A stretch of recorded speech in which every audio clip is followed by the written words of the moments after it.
Negative effects of misrepresentation of women in the media.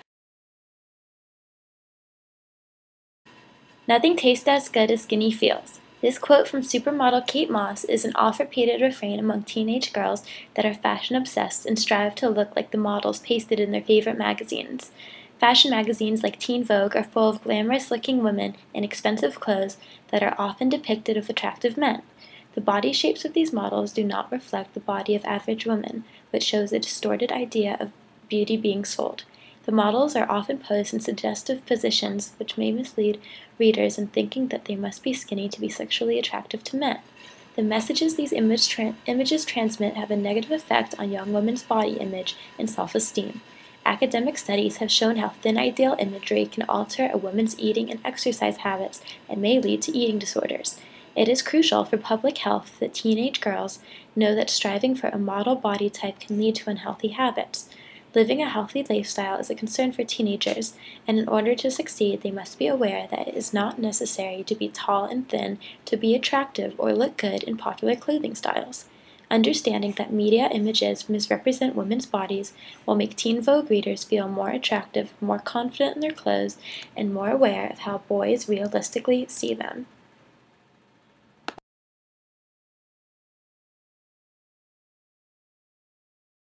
The tall, thin body shape of fashion models misrepresent the majority of women's bodies. According to the Center for Disease Control, the average 20-year-old American woman is 5 foot 3 inches tall and weighs 164.7 pounds, with a 37-inch waist circumference. The average female model, however, is 5'11 and 117 pounds, and models are thinner than 98% of women. This huge disparity between the body of the average woman versus the average model shows the blatant misrepresentation of the female body in the media.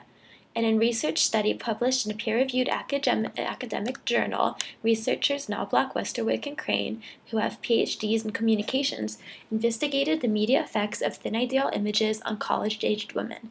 They found that in fashion magazines they surveyed, 95% of the models had a lean body shape, and the authors state how content analysis of magazines from 1901 to 1980 show that models have become, quote, increasingly thinner over time. This is ironic because at the same time Americans have become increasingly overweight, which reinforces the discrepancy between the ideal body shapes shown in magazines and the actual bodies of the general population.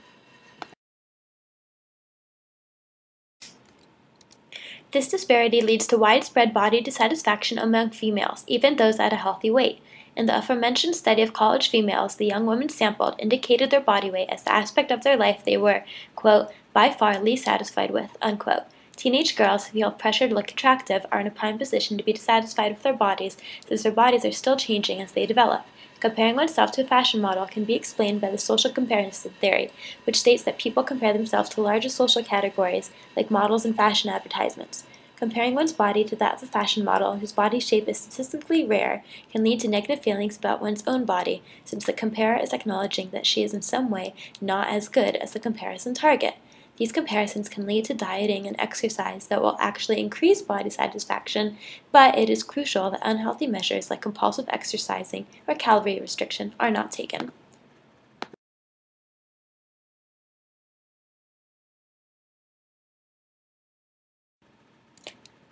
By comparing one's body to that of a fashion model, teenage girls set an unrealistic standard for their appearance. In a peer-reviewed academic study, physical science and psychiatry PhD holders Govan and Steiger state how these comparisons can lead to a, quote, pathological pursuit of thinness, unquote, through eating disorders. According to the nonprofit National Eating Disorders Association, NEDA, nearly 10 million women in the United States have an eating disorder such as anorexia or bulimia. The peak of eating disorders occurs during puberty and late teen years, which is the same demographic as the average Teen Vogue reader. There have been tests examining the impact of thin ideal imagery on adolescent girls' body satisfaction that compared the effects of short-term exposure to thin ideals photographs to that of images of average-sized models. According to a peer-reviewed academic study on the effects of different media types conducted by researchers with PhDs in psychology, experiments have repeatedly shown that thin ideal media images caused girls to be more dissatisfied with their bodies in comparison to a control group. Exposure to thin ideal imagery may lead to eating disorders since the readers are at the prime age for unhealthy eating habits. To better represent women in the media, measures to counter negative media effects have been taken, such as the Quebec Charter for a Healthy and Diverse Body Image. This charter was aimed at the fashion industry and groups that produce media messages, with the overall goal to, quote, counter extreme thinness, anorexia, and to promote healthy body image, unquote. While the long-term effects of the charter are not known yet, the fact that it exists shows that governments are realizing that the media is sending unhealthy messages to consumers. Another example of government taking a stance against thin media ideals is the fact that Israel recently passed a law banning underweight models from appearing in fashion shows and advertisements. The bill states that models must be doctor certified to have a body mass index (BMI) of at least 18.5, which is considered a normal weight. If the American woman model's height and weight are used in a BMI calculation, the result is 16.3, which is underweight and now illegal in Israel. One of the proponents of the bill, Rachel Adato, hopes that the legislation will encourage healthier body shapes in the media because she believes that, quote, beautiful is not underweight, beautiful should not be anorexic, unquote. While some models may be naturally thin and this law may make it difficult for them to find work, it is a step in the right direction, showing healthier bodies as fashionable.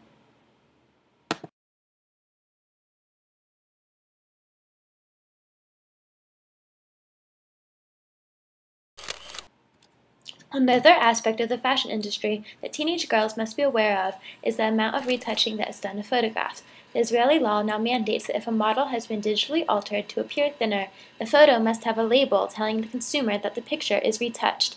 This law, however, does not exist in America, and girls must be aware that even the models in magazines do not have perfect bodies. According to a New York Times article on photo retouching, images can be digitally altered to remove a model's skin blemishes, add height, and look thinner, up to 20 pounds thinner.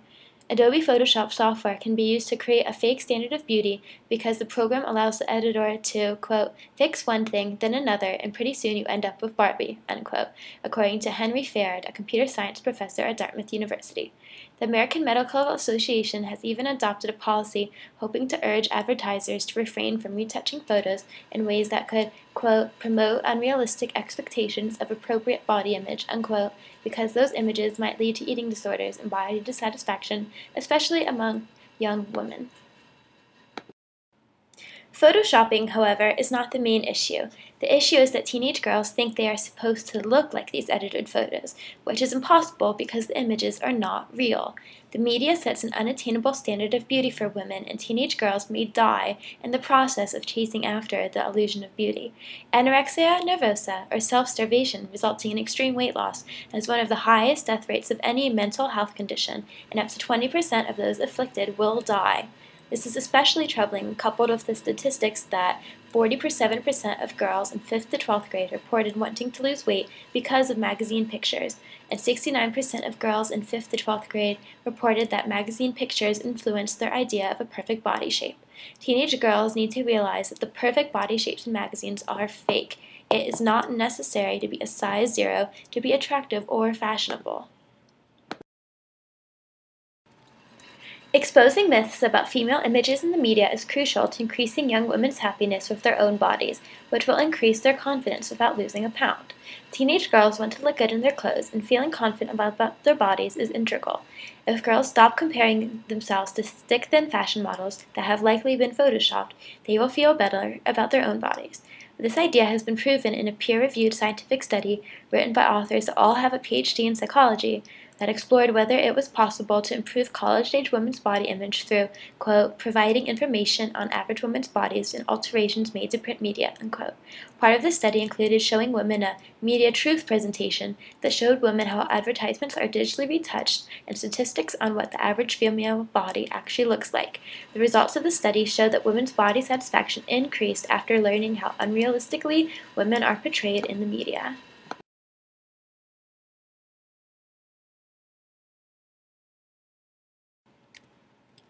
Confidence is key to feeling attractive. While there is no general rule for being attractive, boys can recognize when a girl is confident in her own body, and that is likely what men find attractive.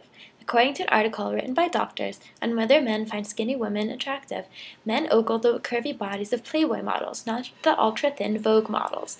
Women, however, continue to compare their bodies to skinny high-fashion models, likely because studies have shown that women, quote, consistently underestimate the amount of body fat that men prefer, unquote. Body fat is essential to female reproductive health, and fertility is biologically attractive to men. There is no scientific proof that men find ultra-thin models more attractive than a normal body shape, and studies seem to show the opposite, so there is no reason for girls to chase after that impossible standard of thinness.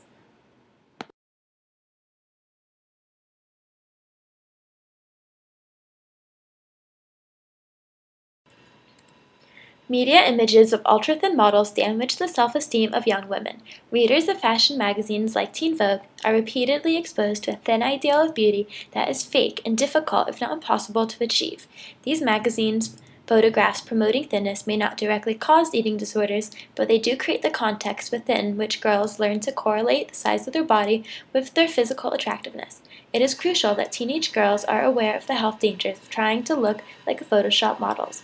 Exposing the truth about advertisements, highlighting what an average woman actually looks like, and explaining that men do not expect or want girls to be ultra thin will increase girls' body satisfaction and overall confidence.